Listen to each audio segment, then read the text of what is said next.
It's been a while since we've been on, but you know, everything that's been going on, but I'm back and I got a very, very special guest and I'm so happy to have her on the show.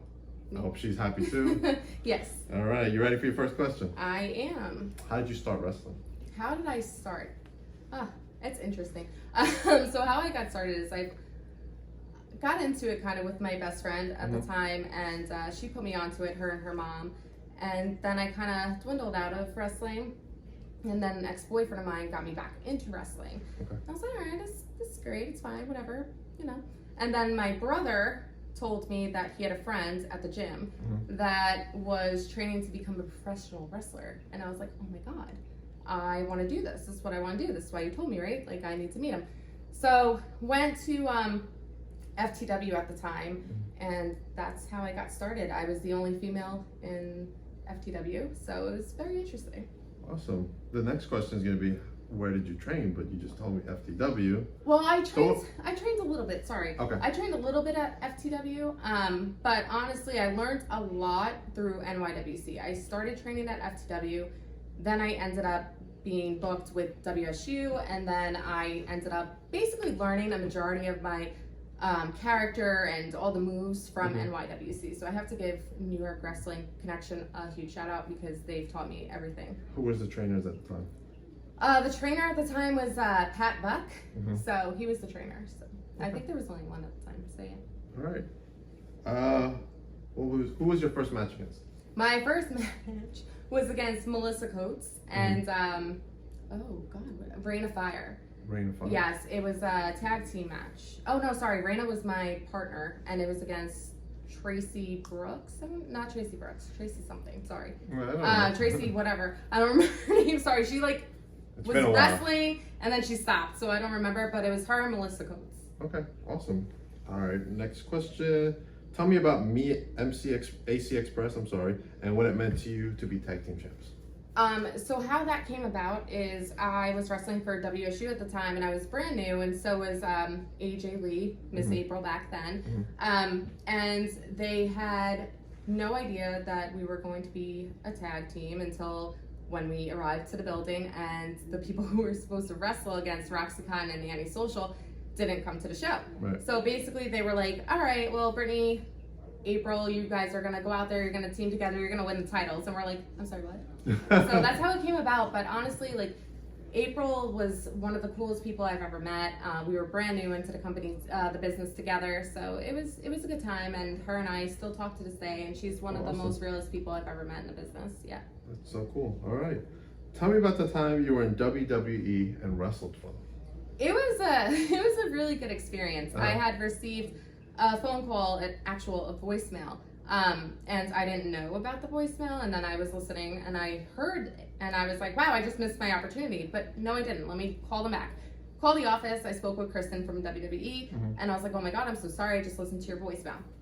And she was like, all right, like, let me put you on hold really quick. Put me on hold. She's like, hey, well, we have this opportunity at the Dunkin' Donuts arena out in, where was it? Somewhere in New York. I can't remember exactly where Dunkin' Donuts arena is. So she's like, can you make it? And I was like, absolutely. Like, I'll take off work, whatever I have to do to be there. I got there, I introduced myself to just about everybody that was there.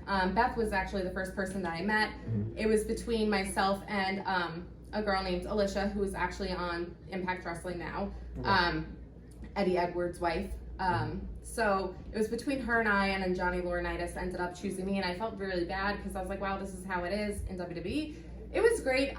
It was nerve-wracking. Fit Finley put together our match. It was great. But then after the match, I was laying there like, get back up. So the ref they're in the ref's ear. It's like, get back up. All right, get back down. So I was like, oh my God, like, this is like overwhelming. Like, it's exciting, overwhelming. I felt horrible because right before my match, I was in ring already waiting for Beth, and they played a Rey Mysterio promo, and I started yawning. I started yawning, and it wasn't anything because of his promo or anything. I was just like, I don't know what to do, and sometimes when I'm excited, I start to yawn.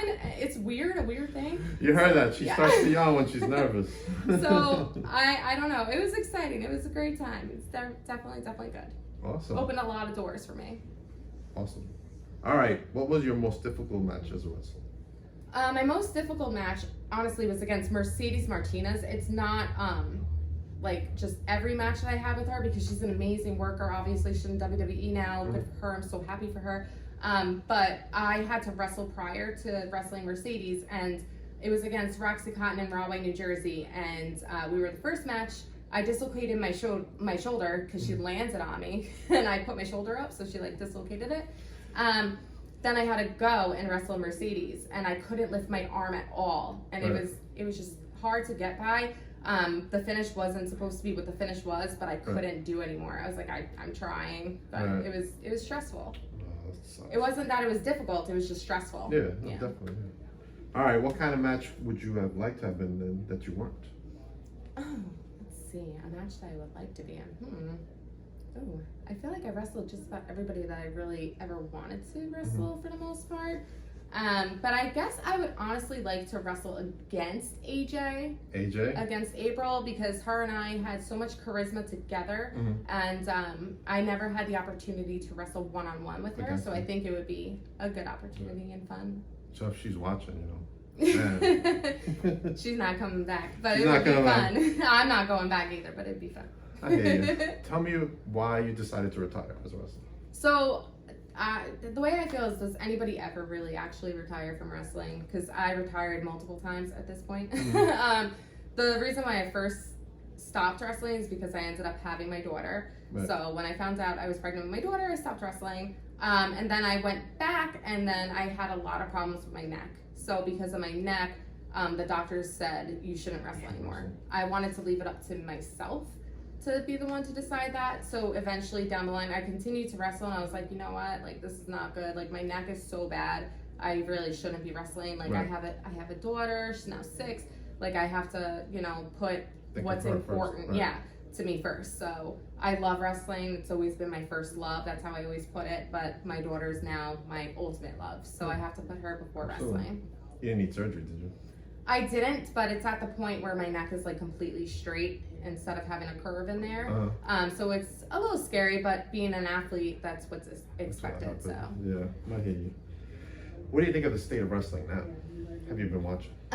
Honestly, I don't really watch wrestling too much. I just watch and keep up with a lot of people that I've worked with and have known for years, for like 12 years now. Right. And I honestly feel like a lot of women are getting a lot of opportunities, and they're being recognized a lot more than what they used to be. So I'm very grateful for that. I think it's amazing. I wish that was what happened back in the day when I started wrestling, but I think it's great that it's not just a man's world. Women can be just as powerful. Absolutely.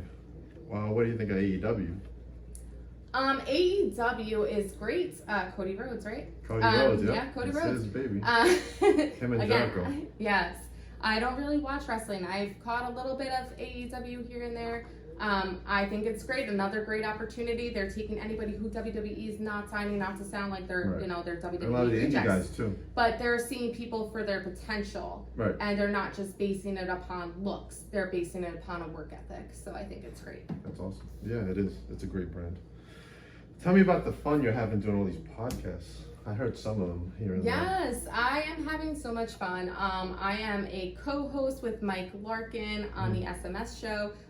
We basically just touch upon music, movies, all the stuff. We rant all day long.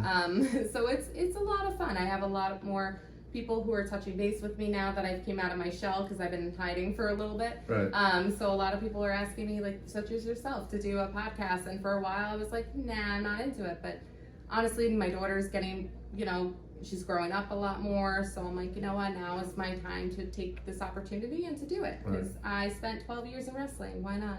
Hey, I appreciate you coming on. And thank you for having me. Hey, it's an honor, really. What made you decide to start your own YouTube channel? So I love the camera. I've always liked it since I was a little girl. I've always thought that I should be an actress or a musician or something, because it's just something I love. I get nervous, but I feel like if you don't get nervous, then what's the point of doing it, True. So I decided to create my own YouTube channel because I love speaking and I don't shut up. So I thought it'd be fun just to try my own. And my daughter really wants her own, and I'm like, I'm sorry, you can't. Because I don't, obviously, as everyone can tell, I don't post my daughter out there because I don't want people, No, definitely. Yeah. There's a lot of weird people in the world. So, no offense. But but yeah, so I rather keep her off. And honestly, if she decides that's what she wants to do when she's older, she could do it. I'm not going to stick my daughter in fame just to try to become famous. So. Okay.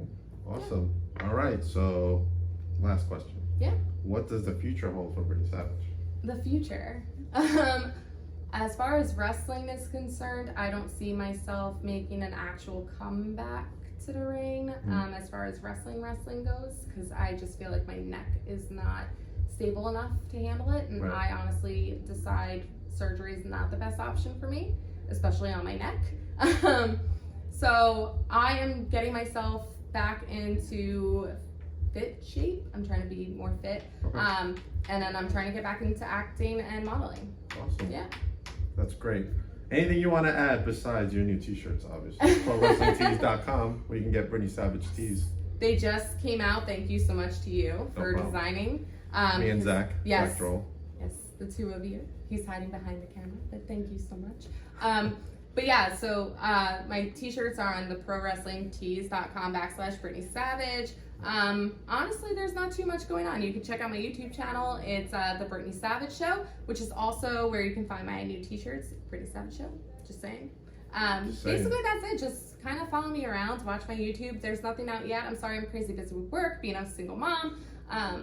So yeah, so there's stuff to come. It's gonna be exciting. I can't wait to share my old wrestling experiences with you guys, because I was gonna write a book. I saw your first video. Thank you. Yeah, that was pretty cool. Yes, yes. Shout out to Andre. Yeah. He made that video for me, because I cannot, I don't know how to do that stuff. So my YouTube video is not going to be, my channel, sorry, is not going to be like every other channel where it's like blended well. I can't do that. So it's going to be like, you know, your basic like everyday white girl, like, hey guys, just me. It was good. It was good. I liked it. Thank you. But I'm biased. All right. Anything else before we close it out? Thank you basically for all your love and support, even up for 12 years from now, and I'm still not doing much of anything, but I will be soon. So thank you guys. She's getting a lot of support, and she's doing podcasts to boot, and we're going to be flashing what those teas will look like at the end of the show. And thank you guys for keeping on and watching, and thank you, and we'll see you soon. Yes, thank you.